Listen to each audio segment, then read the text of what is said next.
Hello, hello! Let's start lesson 151. Today we are going to practice. Vamos praticar.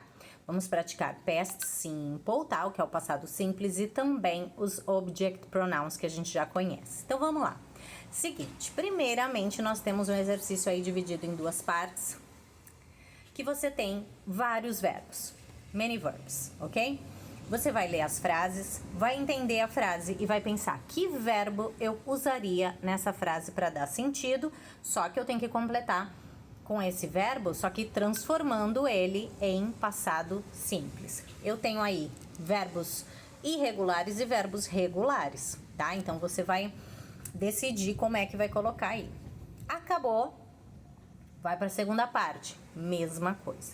Na segunda parte eu tenho uma correçãozinha, que lá embaixo eu coloquei, ó, correction. No lugar do verbo to lie, é para colocar to lay, tá? Saiu errado aí, então conserte antes de realizar o exercício. Bom, acabou, você vai escolher uma dessas duas partes, ou a primeira ou a segunda parte, o primeiro ou o segundo exercício, para você gravar as frases para mim, ok?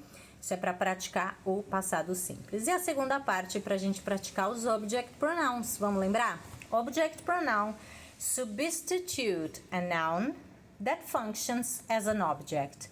Então, o pronome objeto, ele substitui um substantivo que funciona como objeto da frase. Ou seja, toda vez que você fala eu, ele, ela, você, nós, mas ele vem depois do verbo. A gente não pode usar o nosso subject pronoun que a gente já conhece, né? I, you, he, she, it. Não. Veio depois do verbo, ele é object pronoun. Então, eu coloquei um exemplo aí, ó. Coloquei a tabelinha para você relembrar, porque a gente já viu, né? E coloquei exemplos, olha só. My mom loves Joey. Peguei o Joey, que é uma pessoa, é ele. E quero substituir por um pronome. Não posso substituir por he, por ele. Por quê? Porque ele não está antes do verbo, ele não é sujeito. Ele está no objeto da frase, depois do verbo. Então, já que eu não vou colocar he, eu coloco him. Tradução do My mom loves him, minha mãe ama ele.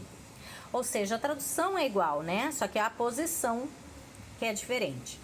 Joey likes his friends. His friends é o meu substantivo aí, né, circulado. Joey gosta dos amigos deles, dos amigos dele.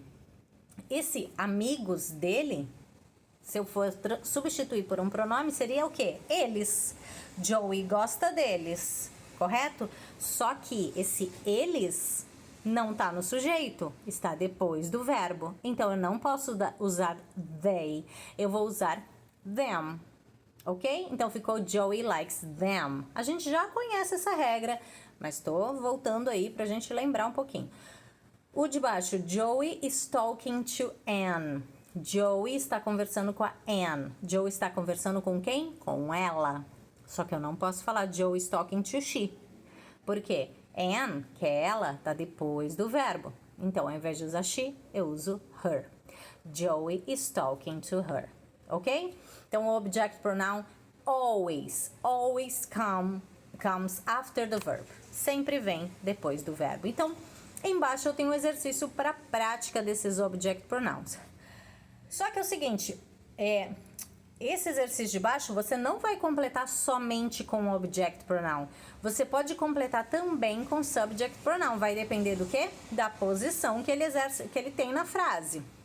Então, dá uma olhadinha, vê o que é que você colocaria. Ah, peraí, Marta, olha o exemplo. Marta gave Maria a lollipop.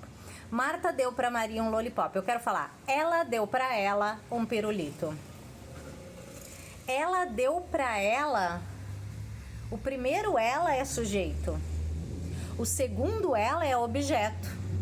Então, como é que eu faria essa frase usando pronomes? Aí você que vai escolher. Vou colocar um pronome pessoal aqui, ou vou colocar um pronome objeto. Você que escolhe, ok? Só precisa gravar um dos exercícios anteriores, esse não precisa, ok? But this is just a revision. É só mais uma revisãozinha aí para você relembrar desses dois tópicos que a gente já estudou. Ok? Bye bye. See you next class.